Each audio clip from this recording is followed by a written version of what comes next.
Bonjour à tous. Pour une fois, pas de musique random pendant que vous regardez mes gribouillis.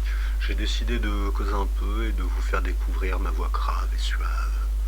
Histoire de rester quand même un peu dans le thème, je vais vous parler un peu de peinture numérique, digital painting dans la langue de Sheik et de Britney Spears. Le numérique donc, la peinture numérique plus exactement, c'est quoi? En fait, c'est pas très différent de la peinture traditionnelle. Ça consiste à peindre avec un logiciel de dessin tout simplement.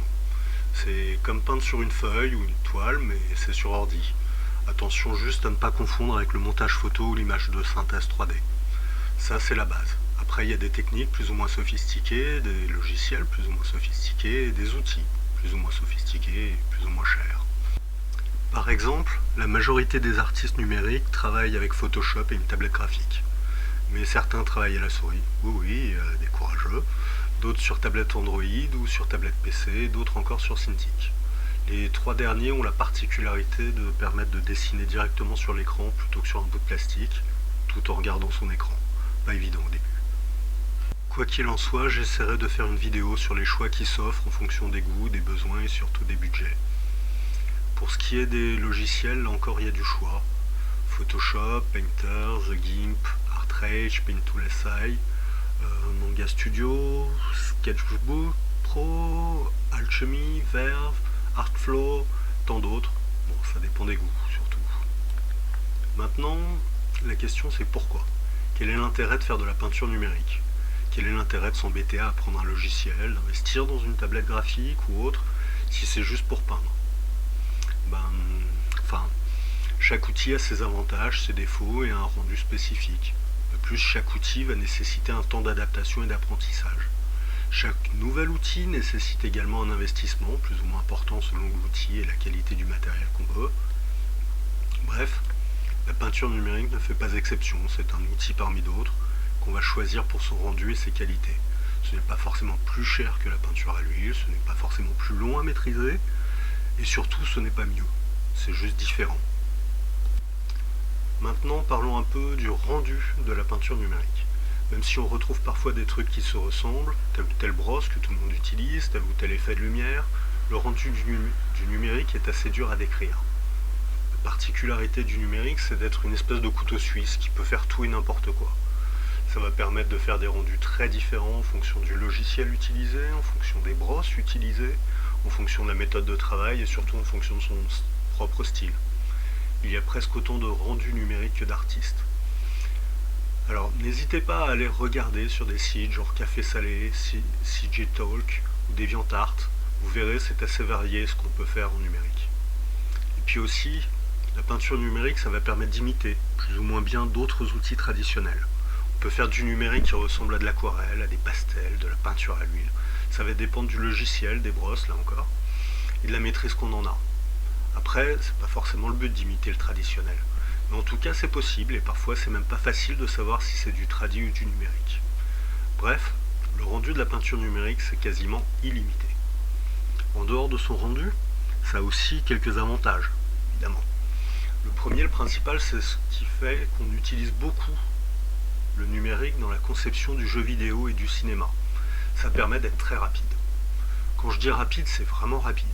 Regardez les speed painting qu'on retrouve partout sur YouTube. On peut faire des trucs de dingue en couleur, avec une chier de détails, en moins d'1h30. Faut être sacrément balèze pour faire la même chose en tradi. Cette rapidité, c'est lié à tous ces petits trucs qui vont permettre de peindre plus vite, plus facilement. La pipette, qui permet de reprendre une couleur déjà utilisée. Le pot de peinture, qui permet de remplir en une seconde n'importe quelle zone. Les calques, qui permettent de par exemple peindre le décor sans risquer d'abîmer les personnages. Les brosses personnalisées, qui permettent de faire très vite des motifs répétitifs. Le zoom, qui permet de faire les détails facilement. Puis aussi, il n'y a pas de temps de séchage, on se fout pas de la peinture plein les doigts, on risque pas de renverser son pot d'eau. Enfin bref, il y a plein de petites choses qui facilitent la vie et font gagner du temps. Ensuite, l'autre avantage, c'est toutes les possibilités de correction que ça permet. Des corrections rapides et simples qui permettent de se gourer sans passer des heures à corriger ce qu'on a fait. Déjà, il y a le CTRL Z et l'historique qui permettent de revenir en arrière. Ensuite, il y a les déformations qui permettent de déplacer et de redimensionner un élément, genre une tête trop grosse ou des seins trop petits par exemple. Pas besoin de refaire, en 2 secondes c'est réglé. Yeah! On peut aussi modifier une couleur après coup, ou bien l'ensemble des couleurs, l'ambiance générale. Bref, on peut prendre des risques, on peut essayer, tester, comparer, revenir en arrière si ça ne nous plaît pas. C'est un confort de travail génial que ne permet aucun autre outil. Mais comme chaque outil, il a aussi des défauts. Apprentissage dû ou des logiciels, mais bon, tous les outils nécessitent un apprentissage. Investissement de base, ordi, logiciel, tablette graphique. Là aussi rien de très différent d'avec les outils traditionnels. Une bonne peinture à l'huile, c'est pas donné non plus. Non, la grosse différence, le véritable défaut, c'est la gestion du geste. Faut savoir que souvent, l'usage de ces outils n'est pas aussi spontané et intuitif que le dessin à la main. Il faut parfois beaucoup de temps pour retrouver la même fluidité du geste. À part ça, je parlais des qualités de correction infinies que la peinture numérique permet. Il y a aussi le revers de la médaille. Parfois, on peut, à force de zoom et de correction, passer des heures, voire des jours sur un boulot et avoir toujours et encore envie de le corriger, d'aller plus loin. Bref, pas toujours facile de savoir quand s'arrêter. Pour finir, comme pour la gravure ou la photographie, il faut se résoudre à ne pas avoir d'œuvre originale. Du fait que c'est virtuel, ça reste des pixels dans un disque dur. Il n'y a pas d'original à proprement parler. On peut imprimer, mais ça reste une reproduction, et puis c'est pas donné non plus.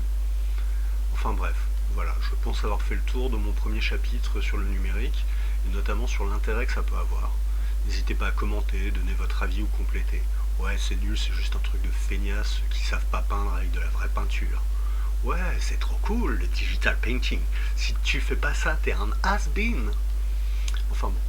Par la suite, je compte faire d'autres vidéos sur le matériel, tablette et autres, et des tutos pour montrer comment je bosse. Enfin voilà, c'est tout. Au revoir et à bientôt.